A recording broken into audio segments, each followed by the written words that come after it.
欢迎回到我频道。今天想要聊一下的是我去参加了百富的品酒会，一心一意品酒会。那之前也我记得在成品绿园道的附近有参加过他们的一次的那个推广，那时候好像也是一心一意，我有点忘了是不是啦。反正我记得里面那时候有很多什么 No.1。这次参加的酒会呢，讲师是丹尼尔 Daniel。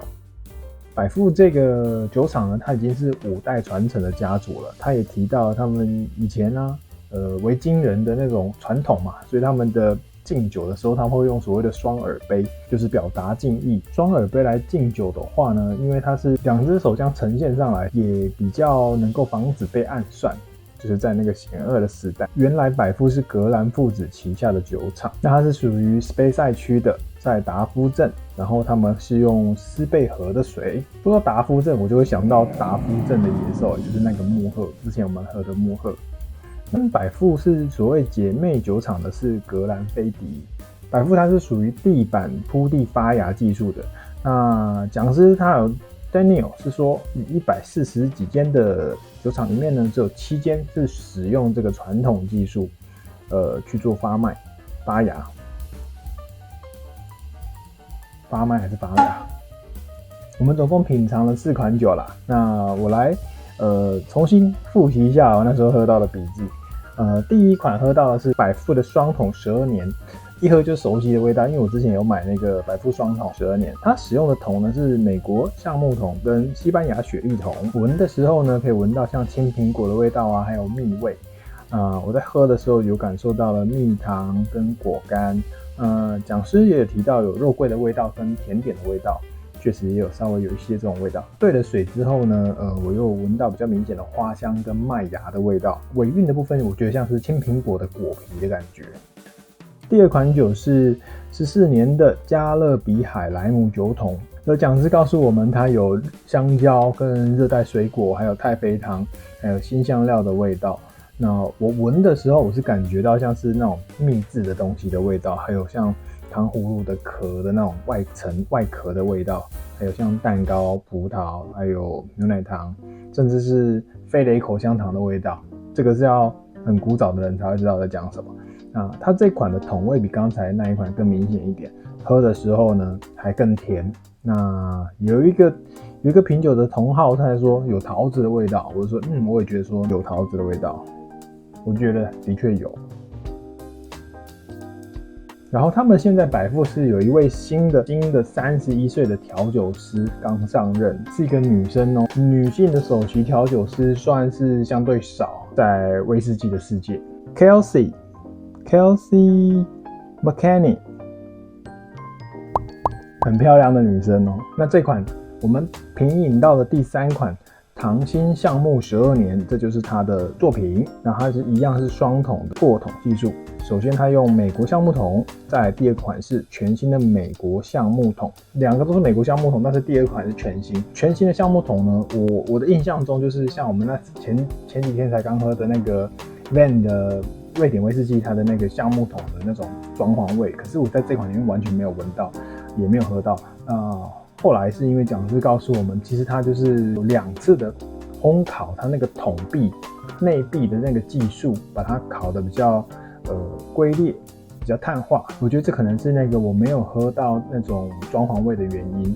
那反而呢，带出了它独特的气息。我在闻这款酒的时候，我是感受到像木质的蜜糖的味道，还有糖制的那种柑橘类的香气，就是我觉得像橘子的味道。那还有硬的糖果的味道，喝的时候我觉得非常顺口，非常温和，它的木质感随之涌出，带有巧克力啊、麦芽牛奶的味道。它的尾韵是我觉得是那种很熟的橘子的调性。再来喝了14年的泥梅州 The Wick of Pete， 哇，就是那时候他们的讲师是说那些泥梅就是早期他们那些农人啊、农家子弟啊拿来做烧东西用的，比如说你带回去家里的壁炉烧啊，可以取暖这样子。不过它在使用之前，它需要先晒干啦，因为它挖出来还是湿润的。可是我记得，之前我去橡木桶的品酒会的介绍的时候，他们提到，其实泥煤去烧的话，虽然是很容易烧，可是烟会非常大，带回去取暖，它不会整个都很熏吗？我是怀疑，我是有一种纳闷啦。讲师在讲的时候，我就产生了这样的纳闷。那好，我讲回来这个泥煤粥。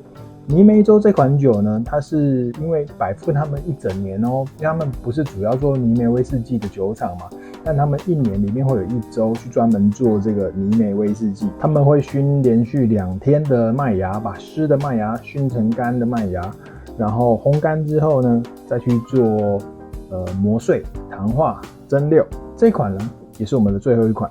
闻的时候我会发现说，哎呦，是泥煤没错，可是不是一样，不像艾雷岛泥煤，我觉得有点像斯杯塞泥煤啦。那可是讲师说这个是高地的泥煤，哇，所以高地泥煤、斯杯塞泥煤又不同产区了，所以光这个泥煤的话都有不同产区。他有提到说像是线香的味道，我觉得它确实跟瑞典我那时候喝的那款蛮像的，但是多了一点药水的味道跟草味。可是讲师说没有那个药水的味道，没有像艾雷岛的泥煤那么多药水味。可是我觉得反而有我觉得艾雷岛是海洋系的正露丸的味道，然后这一款的话是烧烤系的，带有一点食物类的花香蜜味，再加上一点药水。我的感受，那这款的泥煤我一闻一喝都觉得不重，就是很轻柔，非常温柔，喝进去果然就是柔顺甜味。尾韵的部分就是一些灰烬的感觉，烧完东西的灰烬那种炭的感觉。后来讲师就揭露它的 ppm 了，结果它只有5 ppm 而已，所以不像我们平常喝到的那些威士忌 ppm 都非常的高。好了，那这就是我今天去参加的品酒会得到的心得感想。对，他们最后还有跟蔡依林合作去推广他们的产品、他们的酒、他们的对品牌的宣传啦。我觉得这个活动真的蛮赞的，很有意义也学到蛮多东西的真的非常感谢在场的所有工作人员、品牌大使，还有百富这个品牌，让我们可以喝到这么厉害的酒。好了，那影片就到这边结束了。觉得影片还不错，欢迎按赞、订阅、分享，拜拜。